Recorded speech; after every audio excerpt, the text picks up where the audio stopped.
Salam alaikum. Je n'arrive pas à me marier, donc je baisse le niveau.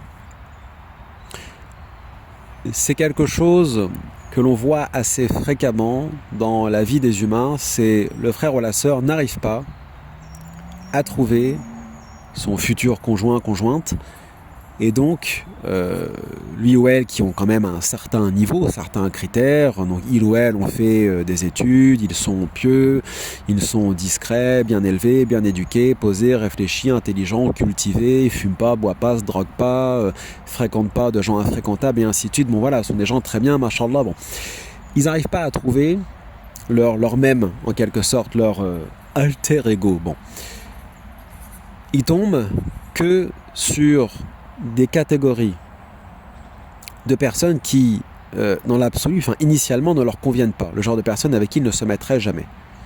Et comme ils ne trouvent pas, et que le temps passe, et ils se sentent malheureux, et je peux les comprendre, ils se sentent seuls, ils ont envie de se marier aussi, de fonder une famille, ou tout simplement ont parfois aussi peur de tomber dans la fornication, etc. Mais enfin bref, je comprends tout ça. Ils peuvent avoir tendance à baisser le niveau. C'est-à-dire que eux sont dans des critères, ce qu'on a cités, et comme ils n'arrivent pas à trouver des personnes similaires à ce qu'ils sont, vont tellement baisser le niveau qu'ils vont se retrouver, qu'ils ou elles vont se retrouver avec des personnes avec qui ça ne va pas le faire. Avec des personnes qui sont quasiment infréquentables. C'est-à-dire des personnes qui ne sont pas du tout faites pour eux, pour elles, quoi. Bien évidemment, on n'est pas en train de parler de petits détails. On n'est pas en train de parler de baisser le niveau sur des détails parfaitement secondaires comme la beauté. On peut baisser un peu. On n'est pas obligé de trouver forcément un mannequin ou une pin-up, entre parenthèses. La façon que il ou elle a de s'habiller, de porter son hijab, ou bon, tout ça est parfaitement secondaire tant que les critères fondamentaux sont respectés.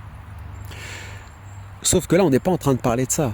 On est en train de parler de personnes, fortes malheureusement, qui baissent tellement le niveau, qui se retrouvent avec des gens, mais qui sont à l'inverse de ce qu'ils ou elles sont. Et ça va pas coller, quoi. Je veux dire, l'histoire des contraires qui s'attirent, des bonnes fortunes, entre parenthèses, en règle générale, ça ne marche pas. Ça va peut-être être amusant un mois ou deux après le mariage, mais à la longue, ça va devenir pénible. Le frère ou la sœur sont très cultivés, ils lisent des bouquins, ils vont à la bibliothèque, ils se cultivent, ils s'intéressent à la politique, l'économie, le social, ils sont très imprégnés de foi, de spiritualité, de philosophie, de tout ce qu'on veut, et ils se marient avec quelqu'un qui est tout l'inverse, qui n'a pas de culture générale, qui ne s'intéresse à rien. On a déjà fait des vidéos similaires à cela. Mais ça va pas coller. Ne baissez pas le niveau. Ne baissez pas autant le niveau. On peut baisser un peu le niveau sur quelques critères, mais il ne faut pas les baisser autant. Parce que ce n'est pas parce qu'on ne trouve pas qu'il faut se marier avec tout le monde et n'importe qui. C'est pas j'ai pas trouvé mon pieux musulman, droit, sérieux, bosseur, donc je vais aller chercher le premier lascar de la street, le premier cassos, le premier fake converti de la street, le premier blédard, le premier migrant, le premier arbre dans la forêt que je vais serrer fort dans mes bras. Mais non! Tu vas t'en mordre les doigts toute ta vie. Ta vie va être un calvaire après. Inversement, c'est pareil pour le frère. C'est pas, j'ai pas trouvé la femme musulmane, pieuse, sérieuse, intelligente, cultivée, etc., posée, réfléchie, discrète, mignonne et tout ce qu'on veut, coquette, blabla.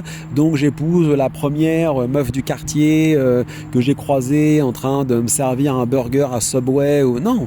Bon, j'ai rien contre les serveuses de Subway, n'ayez crainte, mais c'est pareil. Non, c'est pas je prends n'importe qui à défaut parce que j'ai pas trouvé ce que je voulais. Ça ne peut pas fonctionner de cette façon-là. Il faut prendre son temps. Je sais que c'est très difficile, c'est très dur, c'est une épreuve, c'est une épreuve effectivement de la vie, pas forcément une épreuve qu'Allah Ta'ala t'a fixée à toi en particulier, mais ce que j'appelle moi les épreuves fondamentales que le Créateur a placées dans sa matrice, dans sa création et qui touchent l'ensemble des créatures ou pas en fonction de ton libre arbitre, de ton histoire, de ton background, de tes actes, de ce que tu crées au quotidien. Une action en entraîne une autre. Franchement, je vous jure que ça vaut le coup d'attendre. Il vaut mieux être seul que mal accompagné, comme on dit, et il vaut mieux raisonner, être raisonnable, prendre son temps et ne pas se tromper de futurs conjoints, conjointes. Parce que le jour où vous allez croiser un frère ou une sœur qui vous plaît pour X ou Y raison, parce qu'il ou elle vous correspond, vous allez vous sentir malheureux. Vous allez vous sentir malheureux et quand on a eu des enfants avec cette personne qui ne nous correspondait pas, qu'on a choisi par défaut pour faire plaisir à la famille, etc., c'est des choses qui existent encore en 2025. Je trouve ça lamentable personnellement, mais enfin bref. Vous allez vous sentir malheureux, gêné. Vous savez, comme le verset où Allah Ta'ala nous dit ils ont la poitrine serrée, comme s'ils s'efforçaient d'atteindre le ciel. Vous savez, on peut pas. On dit souvent, on va pas au travail avec la boule au ventre. On se marie pas pour faire plaisir à sa famille, ni pour meubler sa solitude ou son célibat.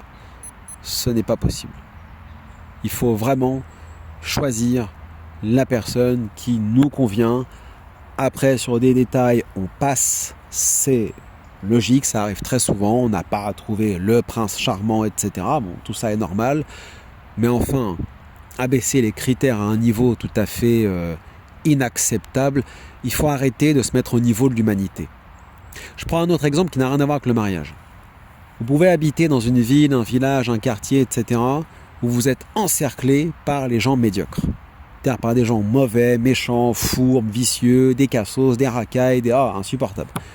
Donc vous voulez déménager, ça recommence, vous faites un hijra, ça recommence, bon, voilà, on est dans un monde vraiment pas terrible.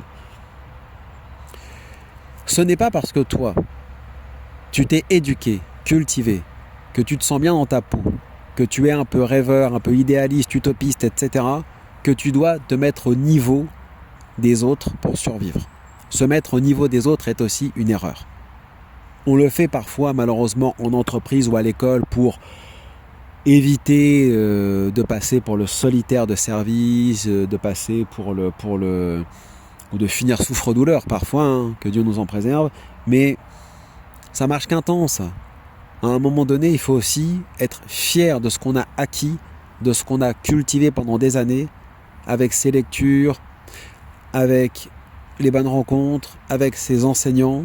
Hein, nos parents sont parfois, enfin très souvent aussi, nos enseignants, nos vrais profs, ceux qu'on a croisés ici ou là, ceux chez qui on a pris des cours particuliers, ça peut être aussi la mosquée, etc. Tout ce qu'on a acquis pendant des années en termes de sciences, de culture, de connaissances,